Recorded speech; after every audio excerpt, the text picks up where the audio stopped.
The indie author revolution has been around for more than a decade, but we indies continue to push the boundaries of what we're capable of. From getting over initial prejudices to staring down perfectionism and author imposter syndrome, we've become a force to reckon with. Indie authors now wear more hats than ever as we strive to create a career full of meaning, prosperity, and potential. We've juggled the demands and continue to be rebels in the face of adversity. Now, after years of hearing the shouts of hustle and grind, we indies are rebelling again. Gone are the days of publishing a book a month until we drop, and in its place are the seeds of a better way to rapid release.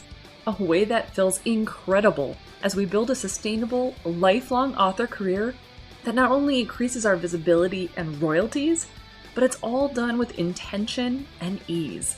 If you're ready to buck the system and become the visionary authorpreneur I know you're meant to be, you've come to the right place.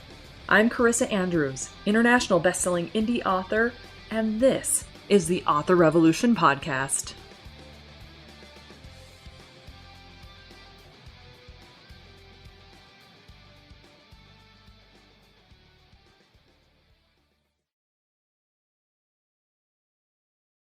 Well, hey there guys, welcome back to the Author Revolution podcast. And it is officially Preptober. Yes, that's right. The month that we've been waiting for is getting closer. And now, of course, we are prepping for all of the craziness, all of the fun, all of the things that are going to be happening during NaNoWriMo. But first, we need to figure out what the heck we're going to be writing, right? Now, if you haven't joined the Plan Your Series Challenge, maybe you're doing a Preptober that is all about one single novel, and that's totally okay. But you know my thoughts on that. You know how I think that you should be technically planning out a series, but that's all right. We'll let it go. We'll let it slide this time. In the meantime, I want you to be thinking about not just your novel. Preptober is a lot more than just that. It's a time of the year where we can think about many aspects of our writing career. We can be thinking about how we want to feel, how we want this whole process to work. And when we visualize how we expect NaNoWriMo to go, we are going to see a lot more success because we've already played it out in our mind. It's manifestation, my friend. We are putting together a plan. We are going to enact the plan, take the action until it has arisen to the point where we can see it on the page, right? So that's all fine and dandy. And if you've done Preptober before, maybe you've got this down, maybe you know what you need to do, and that's great. But I have 5 preparations maybe you haven't thought about yet. And I want to give them to you today because I want you to be thinking about more than just prepping your novel or more than just even prepping your series. Because NaNoWriMo, or even your author career as you're moving forward and doing all the things that you do for it constantly in perpetuum over and over again, all of those things can continue to compound. And if you're not prepared for it, or if you're not thinking about how your author career plays into other aspects of your life, things can get a little wonky. And so I want you to be thinking about a couple of extra things outside of just novel writing, okay? Or whatever it is you're writing. If you're writing a nonfiction book, that's all good too. You can do all of those things, right? So, preparation number 1 that you probably haven't thought of. I want you to create a writing plan for NaNoWriMo with buffer days in it. Now let me explain. Most people take on NaNoWriMo and they're just like, okay, 1,667 words every single day, yada, yada, yada, do the thing, right? But if you live in the United States, Thanksgiving is in the mix, my friend. Do you really want to be writing on Thanksgiving? And maybe you do. Maybe, the rest of your family is out playing football in the backyard or something. That's great. And you're like, nope, I'm going to write my 1,667 words. But if you have a big family, or if you have family events, or if you have things that are going on, there could be times where you're like, you know what? I don't want to write these days because I want to focus on my friends and my family. And you should. So before we get to Nano, I want you to think about, okay, which days are you going to for sure take off? Because you should take them off. You should expect and know and trust that the rest of the time you can make up those days, right? So let's say you want to take Thanksgiving weekend off. Maybe it's 4 whole days. All you have to do is go, okay, how many days are in the month of November? 30, right? That's how we get the 1,667 words. Take 4 days off of it. Now you're down to 26 days. divide the 50,000 words by 26, and you get 1,923-ish, right? So if you're planning on skipping those 4 days, that just means bumping up your word count a little bit higher. So every day throughout the rest of the month, it's 1,900 and some odd words. You don't have to, overcome it by doubling up your word count unless you want to the next day or, really kind of going crazy with it. You can spread it out over the course of the month. But give yourself those buffer days. Give yourself a little bit of time if you're trying to do it all during Nano, okay? Now, in Rapid Release Roadmap, I actually talk about it in terms of doing a 6-week writing sprint where you deliberately take off 2 days a week. And so you're only working and writing 5 days a week, and you're doing 2,000 words a day. And it works out great. It gets you into a flow. It keeps you moving. A lot of the chapters are typically right around that 2,000 word mark. So the whole thing just flows really well. But if you're doing this as Nano, as part of the whole, vibe and the whole system, make sure you are looking at your calendar and determining which days you may or may not need to take off. All right, preparation number 2. 50,000 words in a month, that's no small feat, right? It's no joke. And so if you're going to try to accomplish something like this, you're going to want to make sure you're setting yourself up for success. And now that I've been doing this a number of years and I've been writing for a really long time, one of the things I know about myself is that I really suck at rewards. I suck at making sure that I am rewarding myself for a job well done. I move on to the next goal, not stopping to really congratulate myself on accomplishing what I set out to accomplish. And I don't want that for you. We need to celebrate our wins. We need to celebrate each and every one of those accomplishments because it keeps us in a state of gratitude for what we're doing. It keeps us in a state of flow. It keeps us in a state of loving what we do, and we want to continue that process. So I want you to think about, what is your reward system going to look like? When you hit 10,000 words, are you going to buy a new book? If you hit 20,000 words, are you going to go to the movies? When you hit 30,000 words, are you going to celebrate by going out to dinner and having a glass of wine? Are you going to celebrate when you finish the whole entire thing by getting mani-pedi? I mean, what is this going to look like for you? And I want you to really visualize it and think about what your reward system looks like. Because as we're moving through with all of these things, and especially since we are solopreneurs in many ways, we have to be the ones patting ourselves on the back. We have to be the ones that are excited for what we're doing and giving ourselves the love that we know we need. So think about what you want to do to reward yourself. For me, I'm in the process of when I hit the end of a novel, when I'm finished with it, and it was, done during a certain time frame or whatever, I create a plan for going out someplace cool. Or as I'm going along the whole thing, if I hit the halfway mark, I buy myself flowers. Those are the sort of things that I want you to be thinking about during Nano because it's such an incredible feat to be going through this process, writing this in such a condensed way, and you should be celebrating. You should be celebrating every step along the way and make it as much fun as humanly possible. All right, preparation number 3. I want you to prep your crew. Prep your crew. So that means setting up your NaNoWriMo account if you haven't done it so that you can get in there and really kind of log into all of the fun stuff that's happening inside of Nano. So create your project, find your local region, find out who your municipal liaison is for NaNoWriMo, because they're the people who are going to really help you in locating fun things that are happening in your local community or somewhere nearby, whether it be online or in person. Now, I'm going to be having a NaNoWriMo municipal liaison coming on the podcast later on this month. Her name is Ashley Long. It's going to be a fantastic conversation, so make sure you do join us for that. But I want you to be thinking about how can you pull in the people who are going to make this fun for you, because this doesn't have to be a solo event. Like when we're normally writing our books, it feels more solo. It feels like we are kind of off on our own doing our own thing. But Nano doesn't have that vibe. If you're joining this as a participant, take advantage of the fact that so many other authors are doing the exact same thing you are.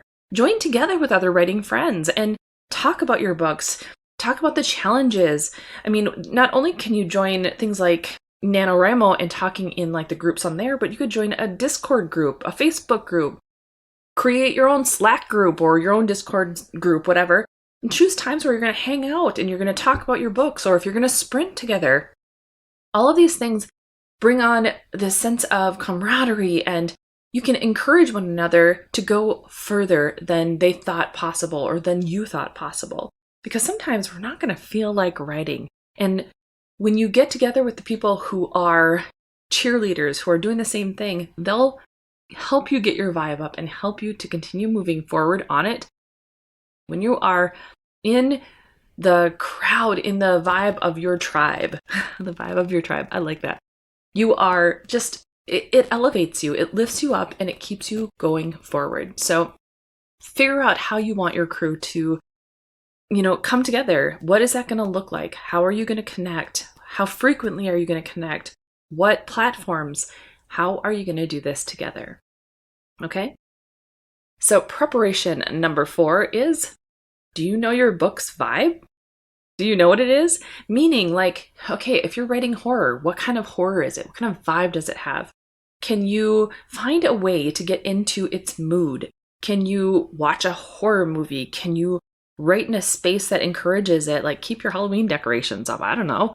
Create a musical playlist. Drink a certain drink during your sprints of NaNoWriMo. Meaning like pick a drink where every time you sit down to write, that is your NaNoWriMo drink. Like it's a sensory perception shift where you know that this is only during Nano, that this is the thing that you're drinking for this book. Do whatever it takes to stay in the mood of your story, because sometimes you will slip. Sometimes things are going to get a little bit harder and you're not going to feel like doing it. It's kind of like working out. Some days you're great and you just love doing everything that you're doing, and then other days you're like, I just am not feeling it. I am going to like sit on the couch all day and do nothing. But you know that if you do that, it's not going to lead to good things, right? It's going to lead to things falling apart or not working out. And if you're determined to make it through NaNoWriMo on the other end with 50,000 words, you need to do anything you can in order to elevate your brain, your mindset, into the place knowing that you are going to get on the other side of this, having that manuscript. You need to hold and lock in that vibe, knowing it is yours, knowing that no matter what happens, you will find a way to continue moving forward every single day. Transformation, my friend, is not a future event. It's a present activity. It means being here in the moment, doing the thing over and over and over and over and over and over until it arrives. And sometimes it takes that determination to make it happen.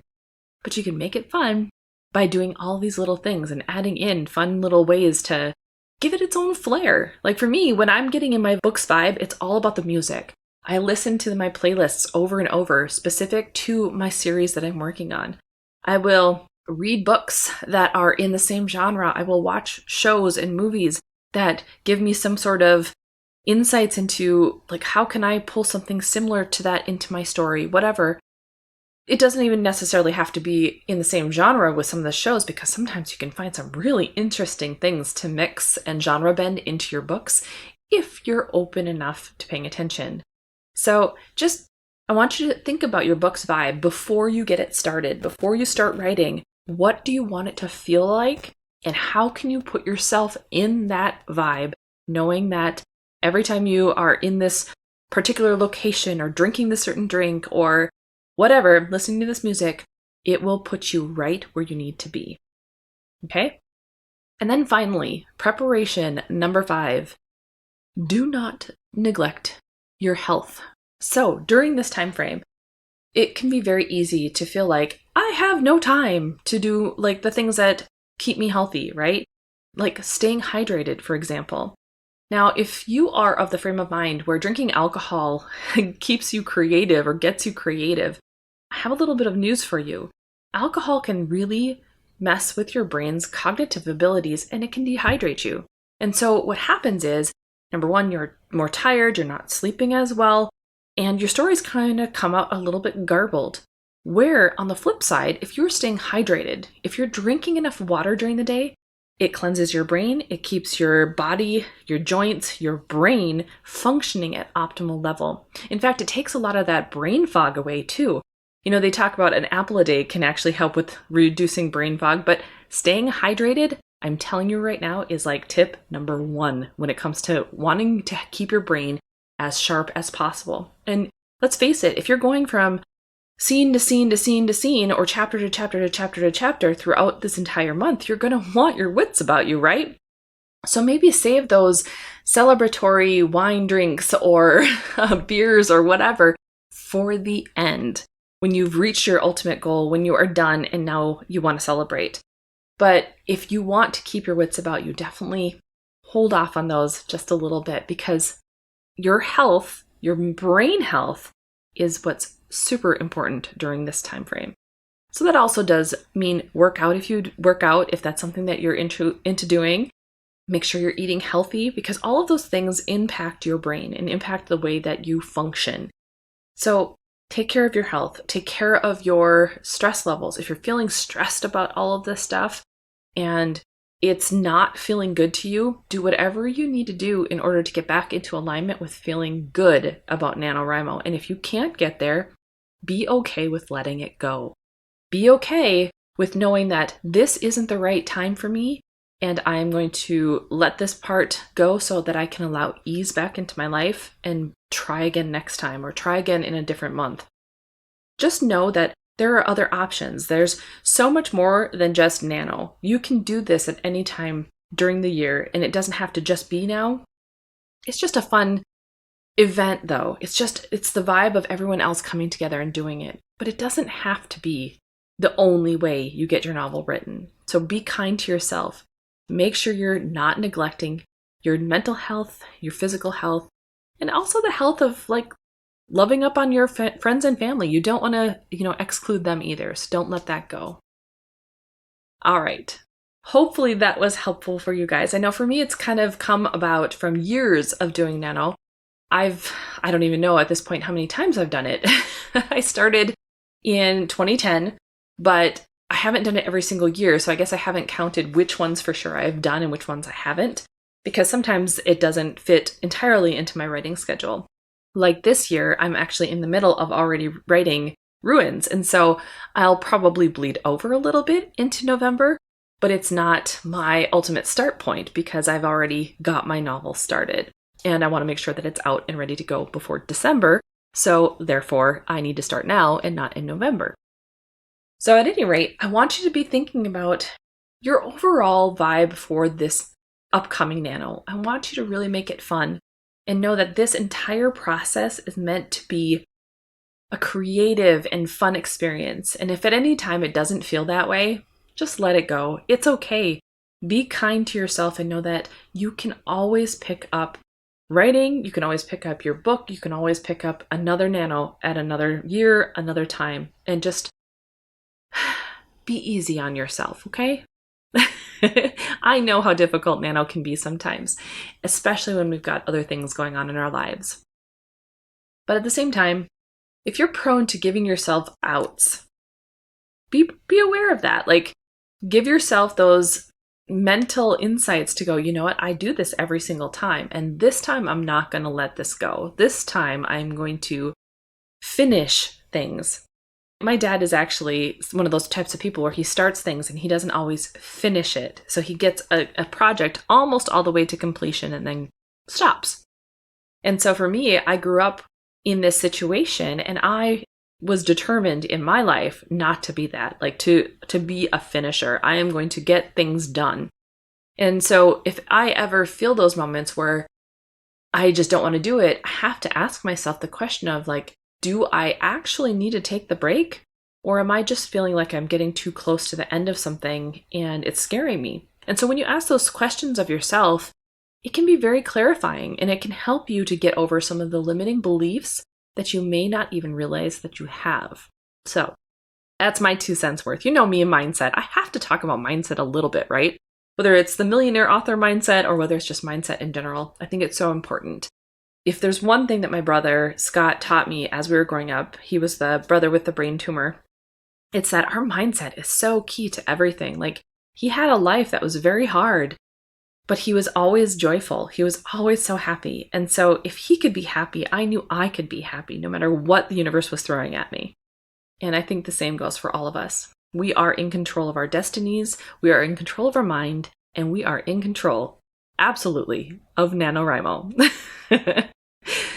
All right. If you'd like to grab the transcript to today's podcast episode, head over to authorrevolution.org/152, and you can download it right there.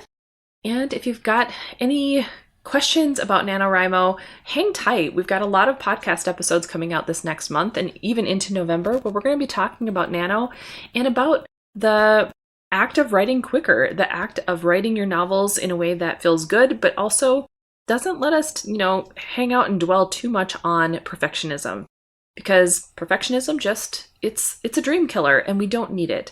It's only getting in our way to keep us safe, honestly, but we don't need to be safe with our art. We are absolutely okay moving forward, getting our work out there, and ultimately getting rewarded by having readers and royalties, right? At least I think so. Okay. Finally, I do have one other announcement. Amanda Rose, she was on the podcast not long ago, and I have teamed up to create a 2022 Holiday Book Bazaar. We are going to host this huge event for November, the month of November. So during NaNoWriMo's going on, we are going to be hosting this big event for authors who want to get their books seen by readers.